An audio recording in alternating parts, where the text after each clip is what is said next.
Brilliant. And unpredictable. Unpredictable. Robert Davi is a Renaissance man who writes, directs, sings, and does it all with excellence. Yeah, it's okay. We're all very impressed, but let's get on with it now. Robert Davi believes he should use his voice to both repay and help unite America, the America that made his dreams come true. No more Mr. Nice Guy. Ladies and gentlemen, this is The Robert Davi Show.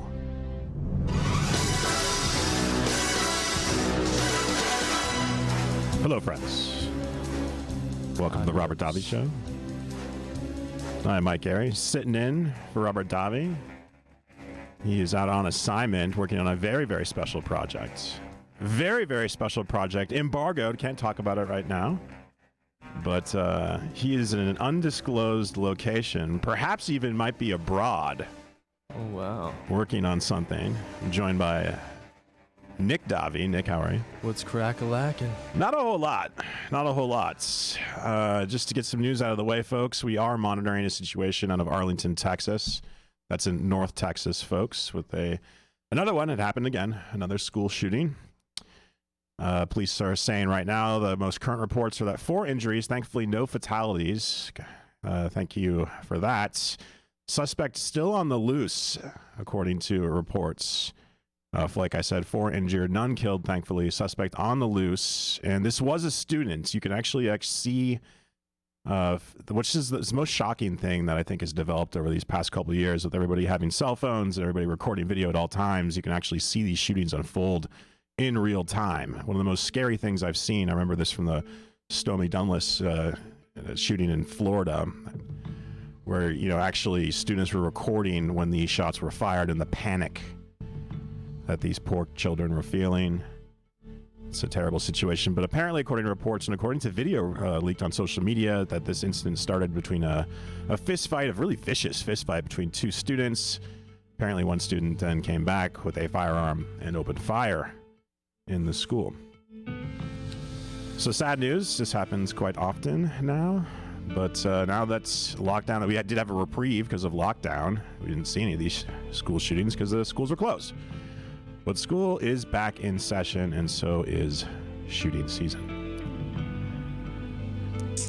This isn't necessarily a new phenomenon, these school shootings. This is actually kind of, if you go back and you really dig deep, this happens pretty regularly actually in history. It's just we are more attuned to it now because of the expansion of mass communication channels, where you can actually have live breaking news video directly to your phone in real time. There was a school shooting at my school in my senior year. This is 15 years ago.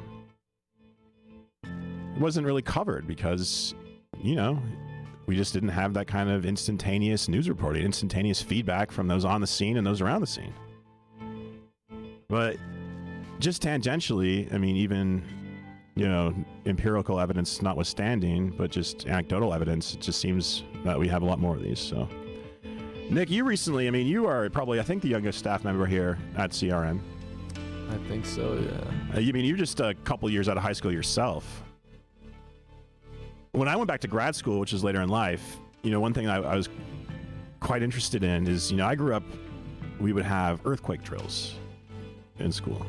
I remember those. Get under the desk, all that, And then it changed to the side of the desk. And then, But what was interesting is that, when I went back to grad school later in life, is that we would have mass shooter drills where there would be actually, signage documentation on the wall, what to do in the event of a school shooter.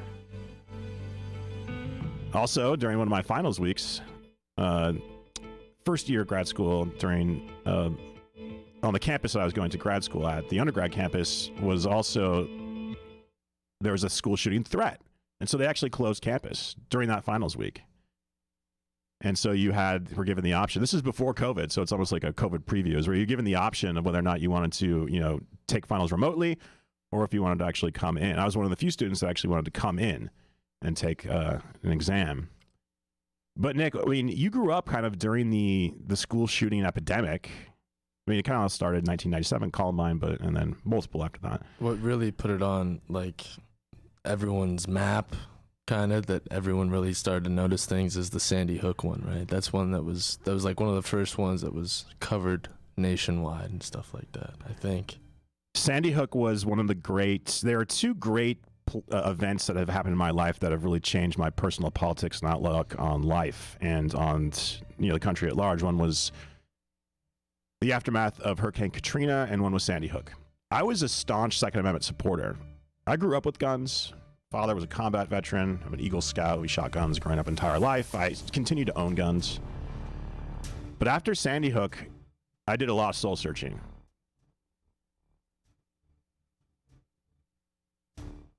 A lot of soul searching about mental health, a lot of soul searching about access to weapons of war. Sandy Hook, of course, in a lot of these shootings, the AR-15 or its variants are used. AR-15, originally designed 1959, Eugene Stoner. .223 round, 5.56 millimeter, high velocity. You're looking at about a 62 grain bullet, about 3,200 FPS. The only thing you can pretty much hunt with that are coyote. Now, the argument, and, we can discuss this and consider it. I think it's, a valid argument, is that the framers initially founded one of the Second Amendment in place to have a check on some sort of tyrannical power where the citizenry can arm themselves in a way where they would be effective against a tyrannical government. And so the balancing act between the Second Amendment and between personal safety is a tough balancing act. So I don't have an answer here, folks. I don't think anybody has an answer. There's already 320 million guns, firearms, handguns, rifles, shotguns already in circulation in the United States. The toothpaste is out of the tube, folks. So anybody out there on the, Second Amendment supporters who think that confiscation is right around the corner, I don't think that's happening. At this point, it's just, I think people that are looking to do things, terrible things, they're not going to be getting their guns from regular gun shops. There's something called the black market. 100%, Nick. Very well stated. So I don't think there's much you can do about that. The only thing, there's really nothing you can do at all. I think the one thing that I think most people could agree on is that there needs to be some sort of infrastructure in place, be it background checks. But even still, like you said, if somebody really wants a gun, they can get a gun. Mm-hmm. Columbine guys, they bought their guns illegally through gun shows, through a proxy. They also used stolen guns. Mm-hmm. Several of these school shootings we've seen were Adam Lanza, Sandy Hook. Guns were purchased legally by his mother, and he stole the guns. Yeah, but that's another thing. You gotta have a gun safe, or at least a little room that you have a key to, and you lock the door so no one can get in there. A biometric safe or something like that too. But if anybody who's read, I really recommend a book by it's called Dave Cullen wrote a book about Columbine. That really is kind of the quintessential book on that. But if you read about, there's another great book, not great, but a very interesting and shocking book written about Sandy Hook, where Adam Lanza, the perpetrator of Sandy Hook, was mentally ill. It was obvious to everybody around him pretty much since his adolescence that this boy, Adam Lanza, was deeply, deeply mentally ill. Yeah. And then yet, if you read this book, there's a lot of correspondence between his mother, who Adam Lanza murdered, that she would try anything to really kind of get him out of his shell. He was, autistic. He had social anxiety, clinically diagnosed. And it seemed that she would do whatever she could do to placate him, to really connect with him. And one of the things that she felt connected the two of them was shooting together. And just that kind of dynamic is really, really sad. You have one parent who just really wants to connect with their child, to get their child, quote unquote, normal. And one of the things that he really enjoyed and really, brought him out of his shell was shooting guns. Is that a red flag to begin with? I don't know. But Robert likes to talk a lot about personal responsibility, and I think personal responsibility needs to be talked about in this case too. If you're a parent and you see all the warning signs that your child has violent tendencies, has sociopathic tendencies, psychotic tendencies, it's really hard to acknowledge that. Yeah. That's your child. You love that child. You don't want to see that. And so you become in denial about that. And so I don't know if it's 100% up to the family, but there needs to be levers in place to really address the mental health issues. And I think these mental health issues are going to become more pronounced. The way that kids today are isolated, that their primary mode of communication is through social media, not face-to-face interpersonal communication. So things become coarser, the dialogue becomes coarser, people become more cynical, people become more alienated. And if you read Dave Cullen's book about Columbine, those perpetrators weren't Satanists, as the media said, and they weren't influenced by Marilyn Manson or anything in the culture. They felt isolated from the rest of the society, the rest of their peers. Yeah. And that manifests itself in rage. So, I don't know. It's just one of those things. Is it solvable? Probably not. Is it worth talking about? Is it worth exploring? It is. Davi, be right back.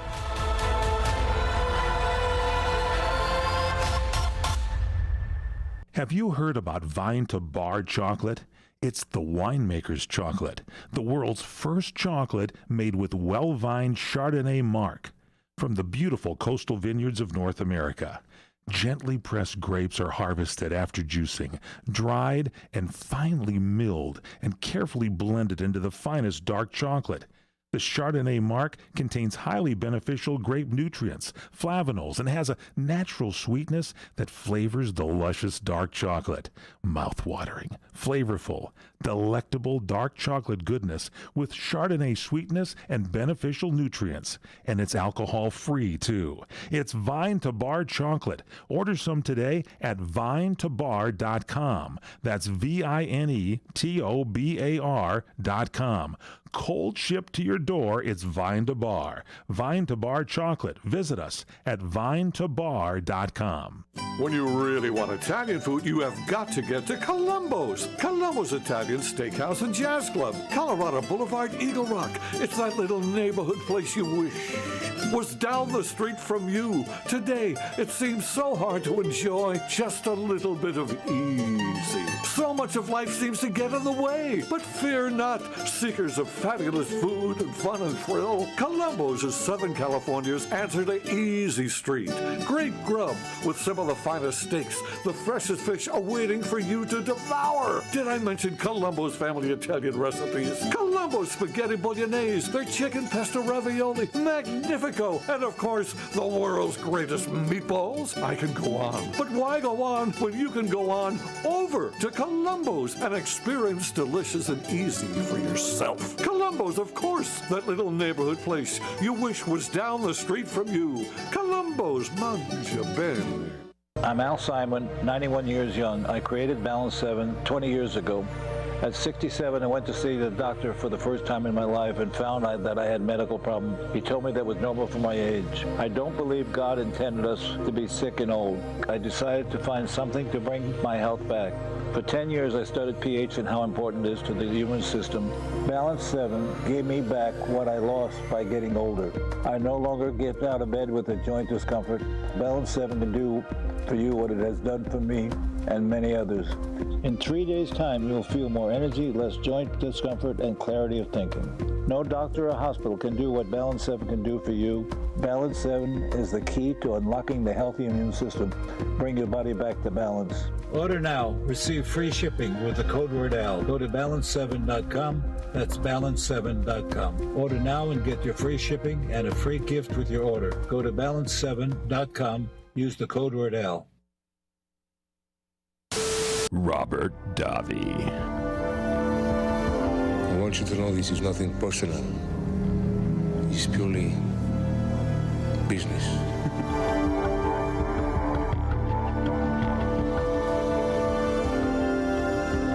And we're back. Robert Davi. Mike Garey sitting in. Robert Davi out on assignment. As always, this show is available on podcast. Robert Davi Show podcast, available wherever you get your fine podcasts. It's also available on Amazon, Alexa, and Google Home. So I've admitted this on this show before, and I think Robert Davi is going to hit me with a paddle, that I consider myself a centrist Democrat, disaffected Democrat. Don't like seeing what has happened to my party. And this next story is an example of such. Arizona Senator Kristen Sinema, one of the most centrist Democrats out there, her and Joe Manchin are pretty much kind of holding the line against the more progressive takeover, especially with concerns of vis-a-vis spending. And a story of two clips of video came out over these past couple weeks. Clip number one, where Kristen Sinema was accosted by some far-left activists at ASU, Go Sun Devils, at Arizona State University during an appearance that Sinema made there, where these quote-unquote social justice warriors heckled her about her transigence towards passing the $3.5 trillion Build Back Better package. And they followed her into the bathroom and continued to heckle her while she was in the stall. A couple days later, she's in an airplane. She was confronted by a dreamer and was heckled, verbally abused, accosted on the airplane.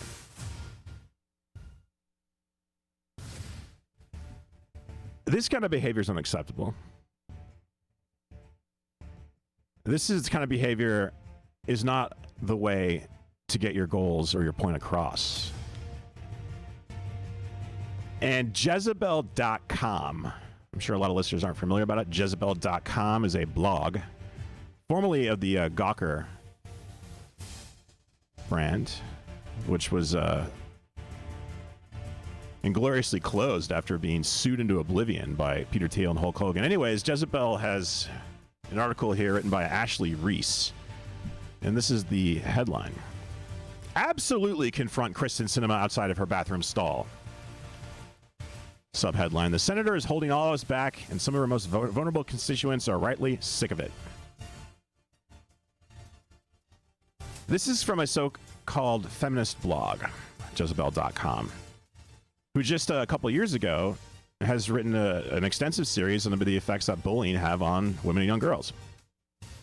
Imagine if this was far-left or far-right activists accosting Adam Schiff, following him into the bathroom, running up on his lawn. How would people on the left react to that? They'd call those people terrorists. They call them criminals, bullies. But yet the far left considers this appropriate discourse, appropriate political activity. And there's two things to consider here. There's kind of the practical and there's the moralistic. The moralistic, of course, is that you want to treat people how you want to be treated. You want to treat people with respect.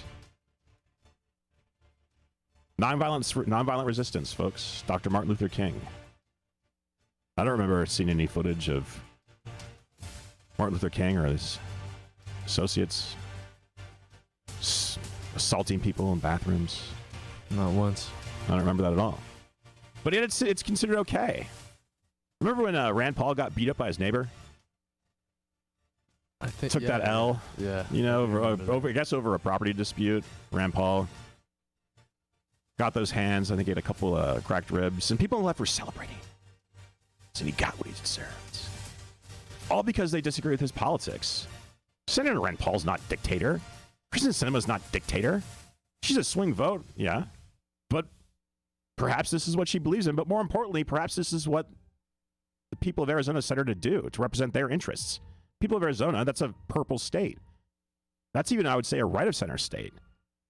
People of Arizona are concerned about the spending, about inflation. I was at the market last night. Prices have gone up noticeably on even the basic necessities. People are concerned about spending, about runaway spending, about inflation. Arizona's a Sunbelt state. They have an older population, a lot of people on fixed incomes. They worry about this kind of stuff. If you're a blogger living in Brooklyn, it's probably got a trust fund. Dilettante.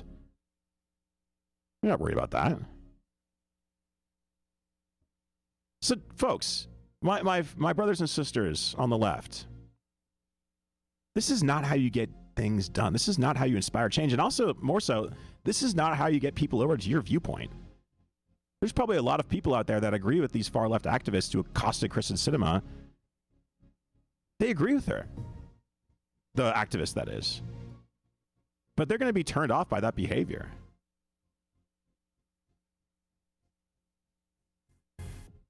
You can't talk about January 6th as being an insurrection, as being a violent coup, and then use the same tactics against Kristen Sinema by threatening her with violence. Because that's what they did, folks. When you accost a woman, and especially chase her into a bathroom, a safe space, that's a threat of violence. It's kind of crazy. And, you know, I might disagree with Kristen Sinema, but I would never accost her. And I respect the U.S. Senate, respect the office. That's why even I had a lot of problems with President Trump. I would still always refer to him as President Trump. And I was always kind of get a little hot under the collar when people would just call President Obama, Obama. Same with President Bush. Respect the office if you don't respect the man. And when this lack of respect for institutions, this is what happens is you get a January 6th.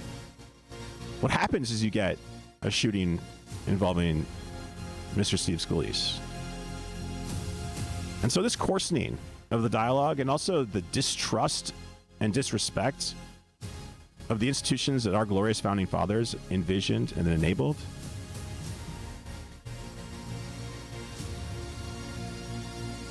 that's when we're going to have some problems, folks. Nick, what are your thoughts real fast? I've actually been hearing a lot of what's happening at ASU. There's like a few different things that have happened over there now. Before this one, there was just this kid trying to study, you know. He wasn't bothering nobody. He was just sitting with his buddy. They were studying their classes, getting their stuff done. And it looked like it would be a library or something like that. But anyways, these two girls come over and they start like harassing them and heckling them because they had a police sticker. And they're like calling them like racist and stuff, and you know, all that stuff. And it wasn't needed. Like there was nothing. And they said that they weren't allowed there. No white people should be allowed like in this area of the school and stuff like that. But it's just, this confrontation does not lead to dialogue. Confrontation begets more confrontation. Confrontation begets more. It's like fighting fire with fire. Yeah. It's only going to build the fire. I mean, if these girls came over and say, like, I noticed you have a Blue Lives Matter sticker on your backpack, let's have a dialogue. Yeah, let's talk about this. Here's what I disagree with, and I want to hear your opinion on this. And, you know, to have a cordial conversation, like actual human beings. That's what this country is supposed to be. Davi, back in a minute.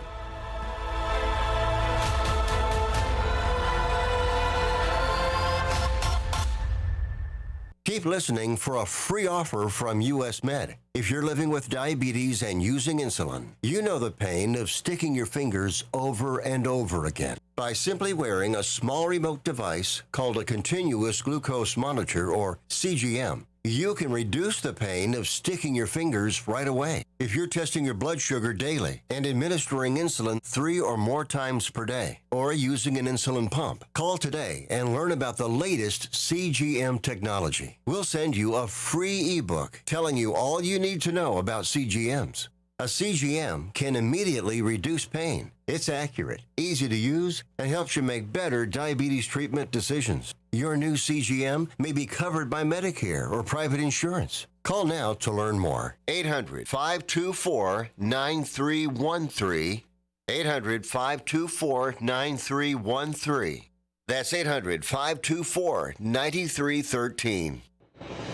If Ernest Hemingway was alive today, would he say this to you? Shakespeare, Mark Twain, Edgar Allan Poe. all great writers. And after reading your book, I simply must add you to the list. Wait, you don't have a book yet, so make a free call to Page Publishing. Their expert staff can help you turn your book idea into a real book, a masterpiece that could someday make the bestseller list in hard copy and digitally all across the world. Page Publishing can help you completely take your idea for a book, write it, and publish it. So if you want to join the ranks of some of the most famous authors in the world, call now for a free information kit. Turn your book idea into publishing gold. Make a free call right now to Page Publishing. 800-378-3212. 800-378-3212. 800-378-3212. That's 800-378-3212. Do you want to fly somewhere, anywhere in the world? Smart travelers call myflightsearch.com for the best deals on flight tickets. Going to Manila, Bangkok, London, how about Singapore? Call myflightsearch.com for the lowest flight tickets available. What about a local vacation? Let's say you want to fly to Vegas, Orlando, Miami, Los Angeles, or Denver. Pick up the phone and call myflightsearch.com right now. We have exclusive deals that you can't find anywhere else. The only way you can get these low airline prices is by calling us. We have so many low prices available, we can't possibly tell them to you right here and now. If you're flying somewhere anytime in the next 6 months and you want the lowest airline ticket prices anywhere, you owe it to yourself to save a ton of money. So pick up your cell phone and call myflightsearch.com right now. Call 800-445-3166. 800-445-3166. That's 800-445-3166. Call now. 800-445-3166. What are you going to do with your old car? You can try selling it, you could junk it, or you could donate it to Heritage for the Blind. Your car will be towed away for free, and your donation is tax deductible. Just call 1-800-785-9618. Heritage for the Blind accepts cars, vans, trucks, and boats. It doesn't matter if your vehicle runs or not. It will be towed away for free, and you'll be supporting those that need help. Heritage for the Blind is a nonprofit organization that helps the visually impaired live fuller lives. Call right now to donate your car, and as a special thank you for calling, you'll receive a free 3-day vacation voucher to many exciting locations.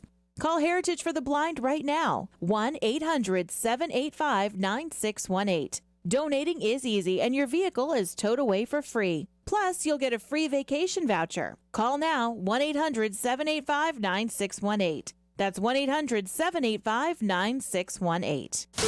The Robert Davi Show. This is authentic. Una furtiva lacrima negli occhi.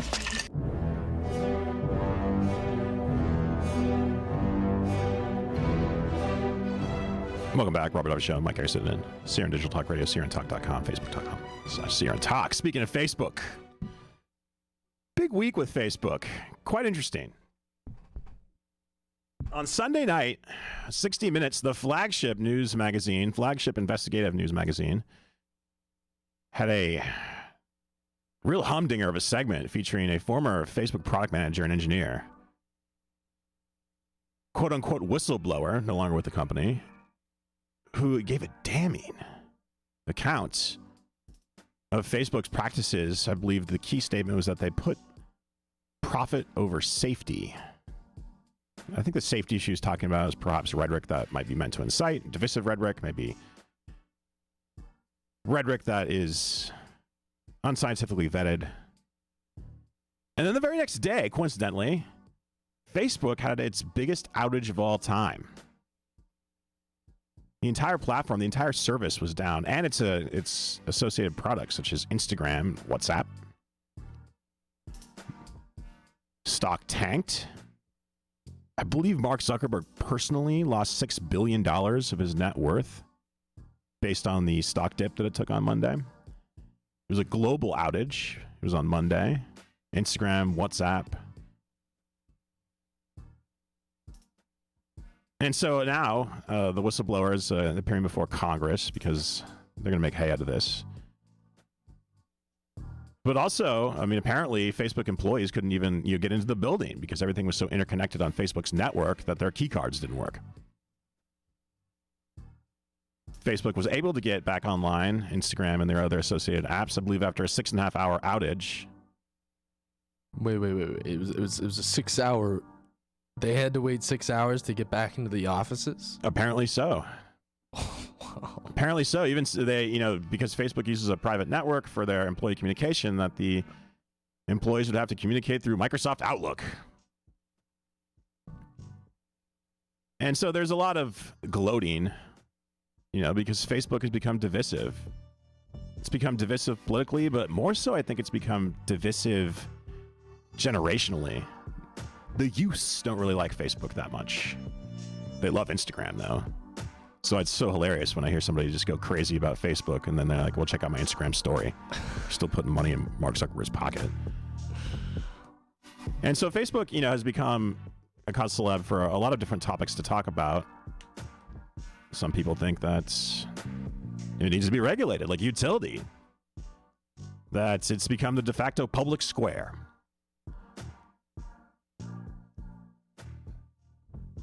Look, folks, I don't care for Facebook. I don't care for Mark Zuckerberg personally.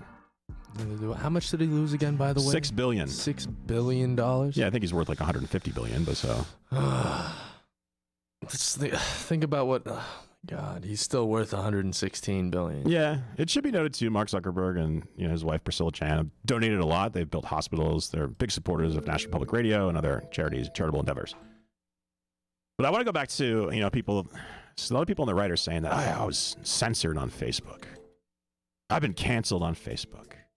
This violates my First Amendment rights. What happened to free speech in this country?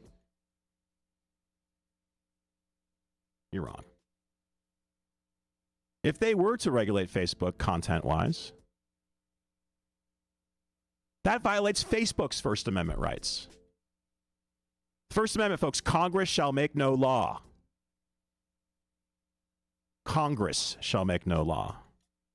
The federal government should make no law restricting speech, assembly, or freedom of religion. Last time I checked, Nick, let me ask you real fast. Facebook's not part of the government, right? I don't believe they are. I don't think so. No shoes, no shirt, no service, folks. Go into a restaurant, you see the sign. We reserve the right to refuse service to anybody. Facebook's terms of service, do you agree? Yes or no? Facebook has the right to do whatever they want. They're a private business. Just as Gab or any other right-leaning social media organizations, they have the right to do whatever they want. It's a private business, so long as it's within the law. And so if you're mad because, you put up some wacky post on Facebook, or you put up some wacky video on YouTube, or you put up some tweet that's, super wacky, and they took it down or maybe even suspended your account, that's fine. Donald Trump right now, former President Donald Trump right now is actually suing Twitter to get his account reinstated. Yeah, hasn't he been taking off everything? Pretty much. Yeah. In the wake of January 6th, he's pretty much become persona non grata on a lot of those outlets, but not Gab.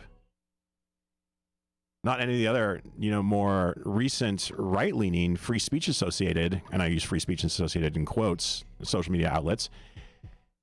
President Donald Trump can still go on blogger.com, make a blog. Didn't he have a blog, but he shut it down after a while because not enough people were visiting? Maybe. I can understand Mr. Trump, because Twitter especially, for him, and Facebook for his supporters, were instrumental in his rise to power.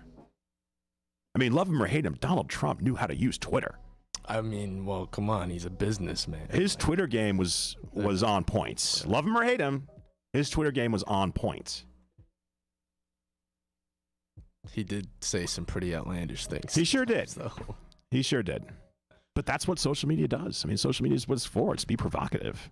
Yeah. But and it's also, we also could be misunderstanding some things too, because I don't know if this has happened to anybody else, but say you're having a conversation with someone over text message even. Oh yeah. Just text message. They say something, but when they send the text and they said it their way, but then when you read it, you're like, what? Why do you seem so heated right now? I don't understand. What's going on? I know somebody who's getting their email signature, and it goes out. The signature usually has your name, your phone number, company, website, email, whatnot.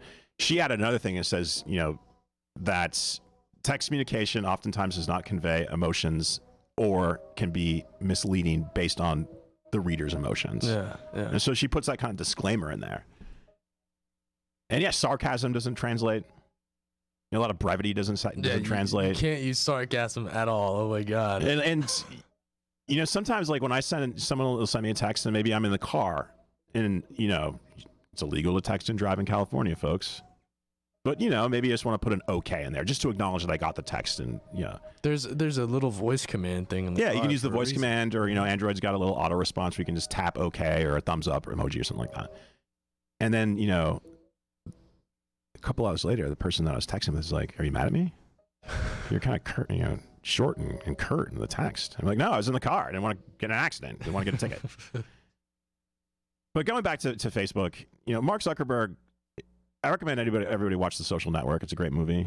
David Fincher. I love that movie. It's a great, very, very well made movie written by Aaron Sorkin, and it shows the origin story about Facebook, and it does not necessarily show Mark Zuckerberg in the kindest light. Well, I mean, that's who he really is. He made the app to be a college thing to hook up with other college students. Yeah. It started at Boston schools, right? And Harvard, yeah. But Mark Zuckerberg, love him or hate him, he's one of the great American success stories of all time. Yeah, come on. Like anyone. I mean, he built a business from his dorm room that is now one of the most highly valued companies in the world, if not in human history. Yeah, we could trash on him all day, all we want, but at the end of the day. So if Mark Zuckerberg wants to, have disinformation on Facebook, that's his right. Because he makes a lot of money off that.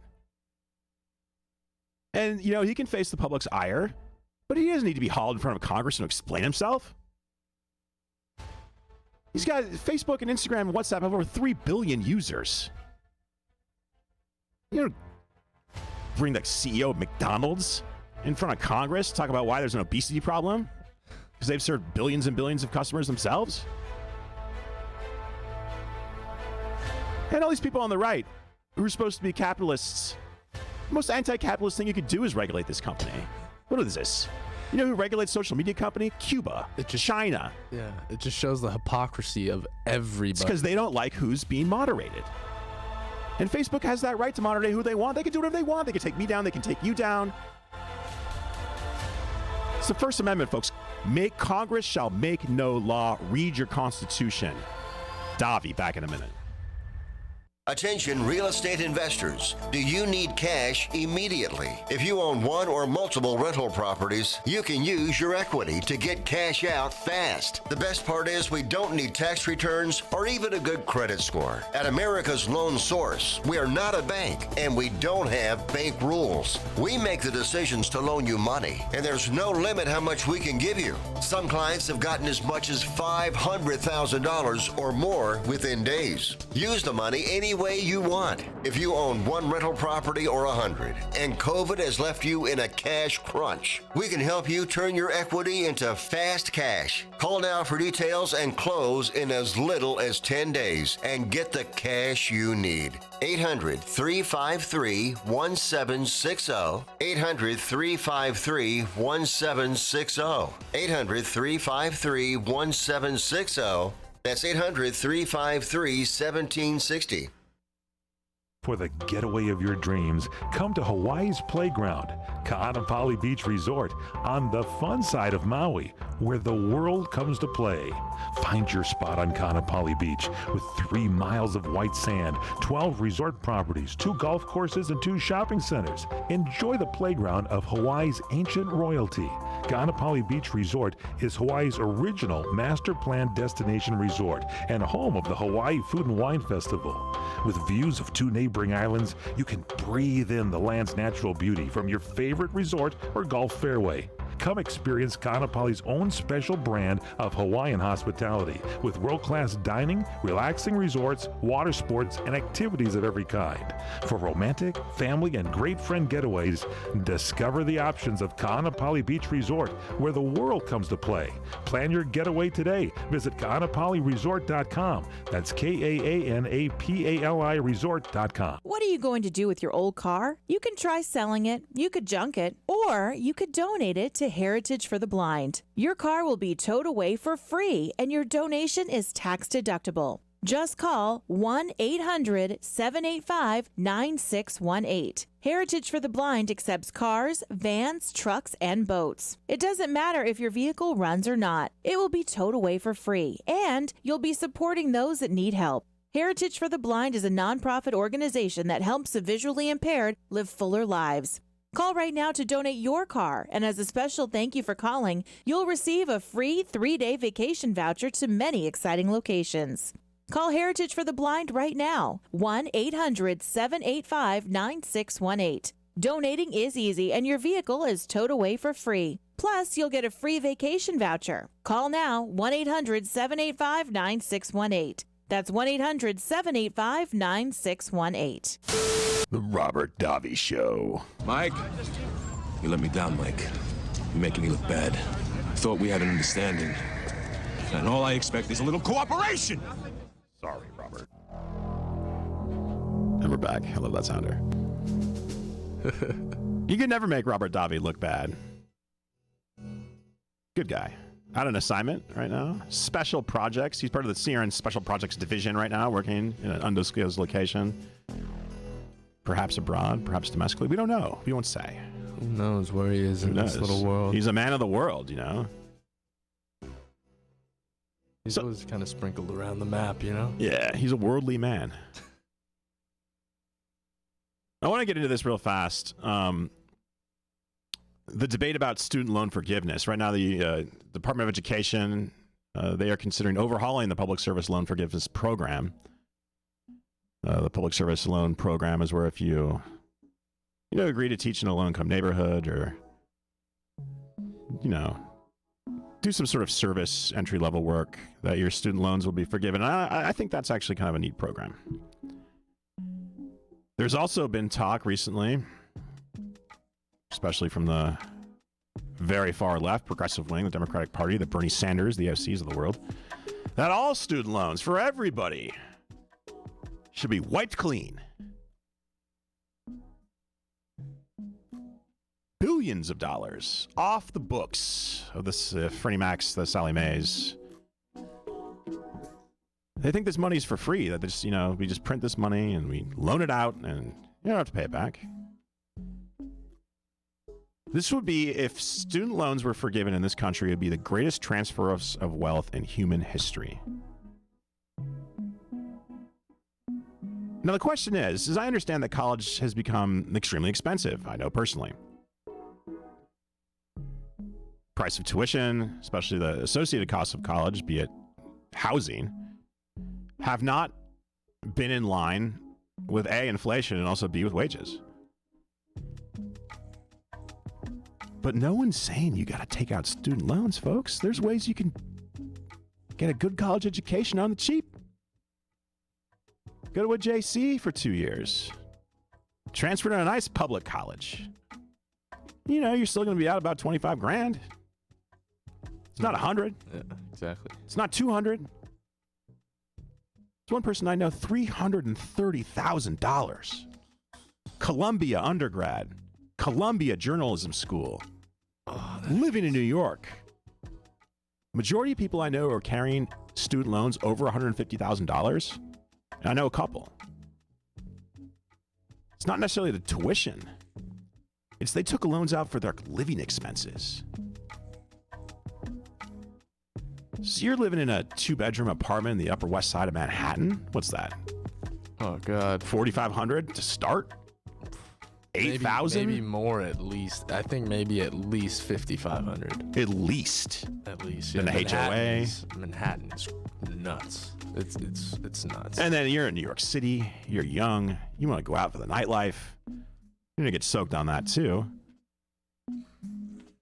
And what about that poor working mother, you know, who didn't qualify for student loans based on different factors? What about me? I put my grad school on a credit card. You know what my student loans were? Visa. I paid it off. Is it fair? Is it fair for these people to enter an agreement saying that, yes, I will pay this loan amount back with interest for this education, for this service? They made that agreement. They signed on the dotted line. And then they whine and cry about it. Because the $200,000 that they're carrying in student loans is not going to get paid off with an entry-level $33,000 publishing job. You go to Vassar and major in, like, anthropology of pottery. What do you expect? That you're going to come out of Vassar undergrad and maybe, I don't know, Boston College's graduate school and you get a PhD or something like that? In the anthropology of pottery of ancient Inca civilizations? The only job that you're qualified for is to actually become a college professor yourself. And right now, there's an oversupply of college professors. And also, lastly on this topic before we move on, we've been socialized in this country through the media, mainstream media, to think that either A, everybody has a college degree, and B, if you don't have a college degree, you will not live and thrive. 30% of all Americans, folks, only 30% of all Americans have a college degree. Only, I believe, 18% have a master's degree. Only about 11% have a PhD. 6 to 11% have PhDs. And so when you say, eliminate all student debt, commit one of the largest transfers of wealth in human history, what does that say to the 70% who are working, who didn't go to college? Maybe they went to a trade school. Blue collar job, nice job, good warehouse job, good plumber job. Plumber makes good money. Plumber's a good job. Electrician, those good blue collar union jobs. That's a slap in the face. Say, hey, I'm going to wipe away $200,000 so you go to Columbia and live high in the hog, New York City. Well, I'm out here working.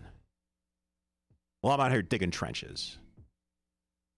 And you think... And then meanwhile, someone else is getting an education and having fun and all this and experience for pretty much like almost free, right?